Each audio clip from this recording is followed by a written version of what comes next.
Muraho neza mwese, nitwa Ishimwe Carine. Murakaza neza kuri YouTube channel yanjye. Iyi ni video yagufasha neza kumenya uburyo ushobora kwifunguriza YouTube channel yawe ukoresheje telefone yawe ariyo smartphone. Dore ibintu by'ibanze ugomba kuba ufite kugira ngo ufunguze channel yawe ya YouTube. Icya mbere ugomba kuba ufite internet connection zihagije. Icya kabiri ugomba kuba ufite Gmail account cyangwa email address.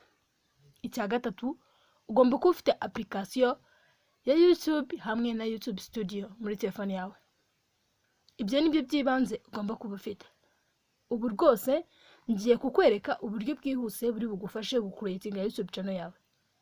Icya mbere, iyo ugiye gucreatinga YouTube channel yawe ugomba kuba ufite email address cyangwa Gmail account. Kuba utayifite ni gutya uyi creating. Kuba utayibizi ni iyi ngiyi urabona iyo ufunguye Google Chrome hano ndi gushyira agaflash hano nkoresha agaflash kano karongo kari mu ibara ry'ubururu niyo Gmail account yanjye. Loginga in urabona hano kuba yifite wenda muri telefone yabo ari application ukanda kuri Gmail, iyo ni Gmail account yanjye. Kuba utayifite ni gutya bayicreatinga. Icya mbere, iyo ugiye gucreatinga Gmail account, inzira ya mbere jya kuri setting ukande ahanditse account, ukande ahanditse add account, uhitemo ahanditse Google, ukande ahanditse create account, wuzuze amazina yawe, ukande next, wandike ukwezi, umunsi n'umwaka wavutseho, uhitemo email name wakoresha ikoroheye. Urugero urabona njyewe nakoresheje ishimwe Carine 8@gmail.com. Iyo niyo inyoroheye kuko ari amazina yanjye. Ukurikizeho umubare w'ibanga, password, ukande next, ukande ahanditse I agree, utegereze igihe gito uraba wamaze kuyifunguza.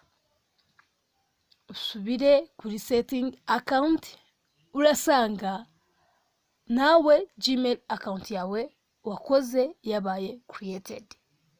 Nurangiza uhite wihemba kuko ukoze akazi katoroshye.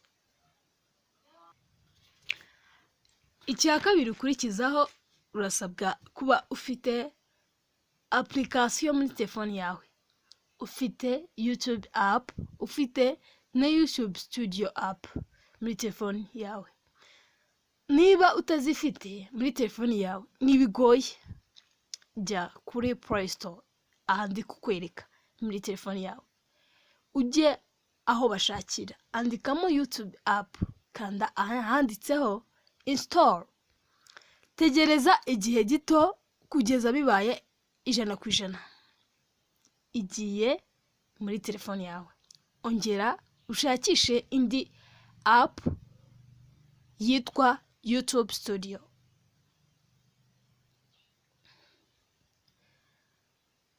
Jya kuri Play Store muri telefone yawe, ujye aho bashakira nanone, andikamo YouTube Studio, kanda ahanditseho install, wongere utegereze igihe bigeze 100% kugera ibaye successful iri muri telefone yawe. Nurangiza kanda kuri ya YouTube app twafunguje mbere, twinstoye muri telefone mbere, iri muri telefone, urahita ubona aha nkoresheje fresh hakandi. Hitamo ahanditse ya Gmail account ushaka ukoresha kuri YouTube channel yawe. Njyewe nahisemo iyi mberetse.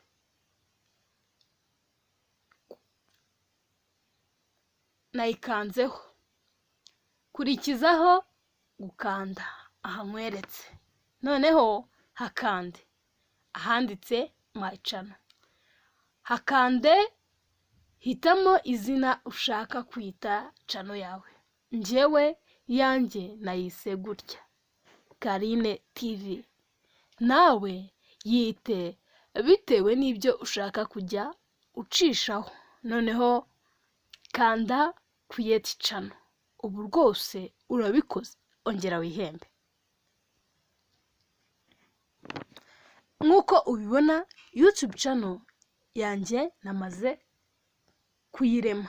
Urabona na subscribers mfite.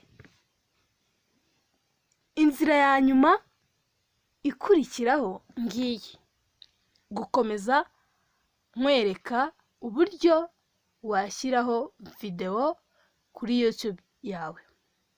Kanda kuri Google Chrome, aha ndi kukwereka, kanda aho bashakira aha nkweretse, andika www.youtube.com, nurangiza ukande aha nkweretse hari agafresh, jya manuka ujye ahanditse desktop site, ukandeho hano ndi kukwereka. Kanda hano nkwereka, reba ahanditse switch account, hakande maze kugira ngo ukoreshe ya account twakoze yitwa Carine TV, yihitemo. Komeza ukande hano nkwereka, hitamo ahanditse your videos, kanda aho handitse videos nkweretse, urahita ubona upload video, uhakande. Urabona ahanditse select files, uhakande, uhitemo video yawe ushaka gushyiraho. Urabikora gutya. Urabona hano handitse select files, wahakanze. Urahita ubona ahanditse file manage, uhakande. Uselectinge nimba video yawe iri muri kamera, ujyemo ushake ya video yawe ushaka gushyiraho, uhitemo video yawe ushaka gushyiraho. Nyuma urahita ubona aho upload igeze, ahandi kukwereka hano munsi. Urabona iyo video uyishyizeho, niba igenewe abana urahitamo kugira ngo uyishyire public, urakanda kuri play list, hano ndi kukwereka, kanda select, kanda ahanditse create playlist, hitamo niba iyo video iri bube private, public, kuko ushaka ko buri wese yayibona, kanda kuri public, ariko uramutse udashaka yuko buri wese yibona, kanda private, ukande create, biraba byamaze gukemuka. Icyanyuma ni igituma winjiza amafaranga kuri YouTube channel yawe wa creatinze, kanda aha nkwereka, kanda update location, uzuza aha ubona keyword, uruzuzamo ibizajya bifasha abagukurikira kuba bakurikira channel yawe. Urugero, ushobora gukoresha inspiration niba bijyanye na inspiration, ibyo uzajya ucishaho. Hitamo igihugu cyawe, kurikizaho ukomeze wuzuze, niba shyiraho ifoto ituma ibihangano byawe bimenyekana. Aha kuri features eligibility ndi kukwereka, na shyizaga flash, reba ahanditse phone verification, ukandeho, hitamo igihugu cyawe, andika phone number yawe, hitamo aho bohereza verification code, hitamo text me the verification code, kugira ngo uze kubona message ako kanya byihuse kuri nimero watanze telefoni ngendanwa. Ukore next. Urakira SMS ya YouTube verification code. Ibyiza iyo uri gutanga verification, iyo ugira ngo verification code yawe ikuzeho byihuse, urabona hano ukanda hitamo text me handi twahereye mbere kugira ngo ubone SMS. Ibyiza ukoresha nimero boherezaho code iri muri telefoni yawe kugira ngo niba kohereza ubashe kwakira message, urahita ubona account verification. Step ya kabiri, injiza imibare woherejwe 6, kora submit. Nurangiza urabona ko phone number yabaye verified, ahandi kukwereka ubone ko byose byakunze. Ubundi uraba ufite account channel ya YouTube yawe ukoresha, ininjiza amafaranga asaga amadolari 1000 mu mwaka. Mwakoze gukurikirana, ntiwibagirwe gukora subscribe kugira ngo ujye ubasha kubona ibindi byiza byagufasha niteguye kukugezaho.